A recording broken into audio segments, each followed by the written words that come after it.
Chef Daniel Eddy of Rebelle Restaurant. Patrick Cappiello, Rebelle Restaurant. So what's on the menu?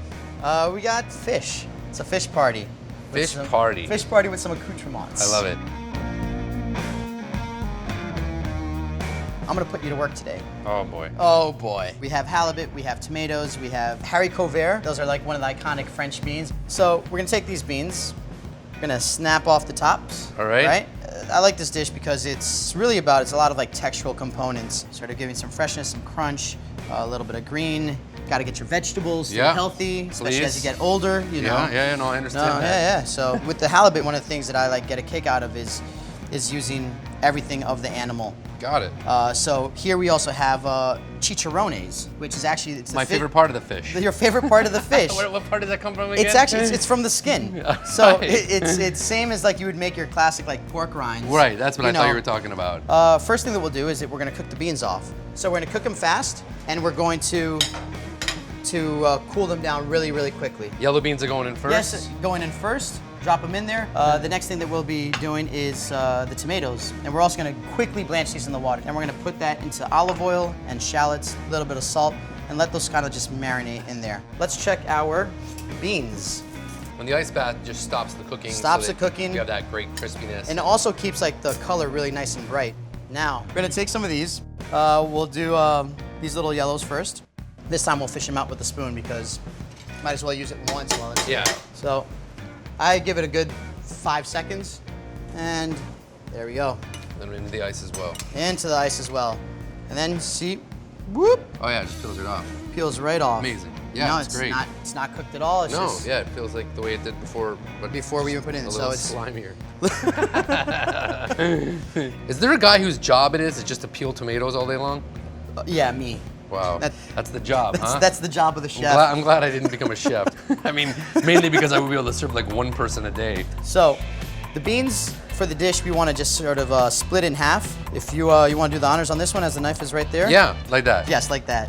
Ah, finesse. Huh? Ah, we have our beans, we have our tomatoes, we have our fish. The fish you want to season at the very last minute. Just some salt, simple Ziploc bags, a little bit of lemon peel, and bay leaf. Okay. Okay, and at this point, we take olive oil, and just, this becomes, in effect, our poaching. So we're taking a real, like, Southern France approach to the preparation of this dish. So we just put it in there. We also have this one little sauce here, and as I spoke to you before, it's the tomato water and the fumet. So we've mixed those two together. We're gonna finish with a little bit of olive oil. You can smell it. It smells almost like tomato soup. There it is. But it's clear. It's clear. It's kind of a mind fuck. Yeah. It's not red. So the beans. Here also we're gonna go with like a minimally dry pan because we're not frying it. Remember, just listen to those sounds. The sounds are gonna tell you. You can smell it. It's kind of like starting to char up a little. Yeah, and you'll see like it beginning to blister a little bit. Yeah. Right at the very end, see how you got that blistering? That Beautiful, little char, that smokiness. Yeah. Now we're just gonna give it a little kiss.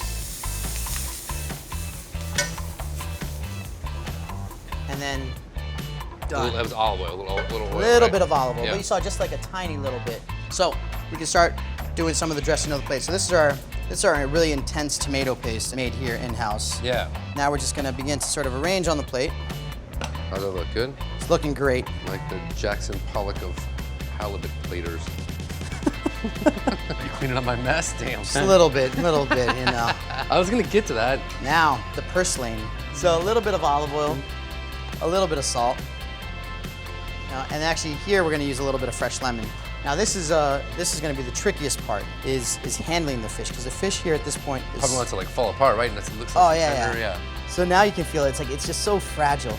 And you really want to be careful at this because it's such a beautiful fish. And it's just so nice. And now we've made a little space. Look at that. You laid it out perfectly.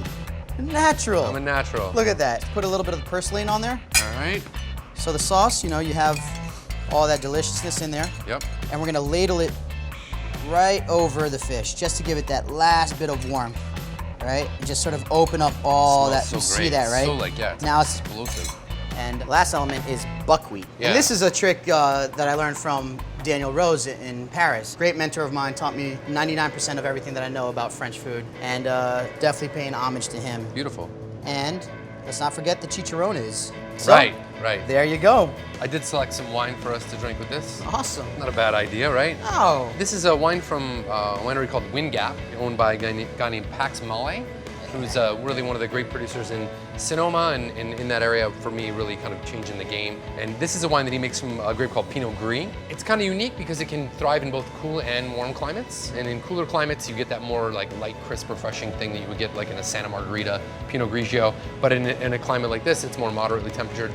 You're going to get a wine that's a little more richer, it's a little more dense, but also still has that great acidity. So really well balanced, and for me, really food-friendly wines. The best thing about this is that this wine has a little skin contact on it. That's great. So it has that kind of like really rich, rosy kind of hue to it. Most producers, when they press these grapes, they just press the juice off the skin and take the skin right away, just like we did with the tomatoes. Yeah. So, without that influence of the skin, there's no possibility of color. But also, you get some wine that has some structure and almost some tannin, which I think can help cut through fat. Let's see how it works.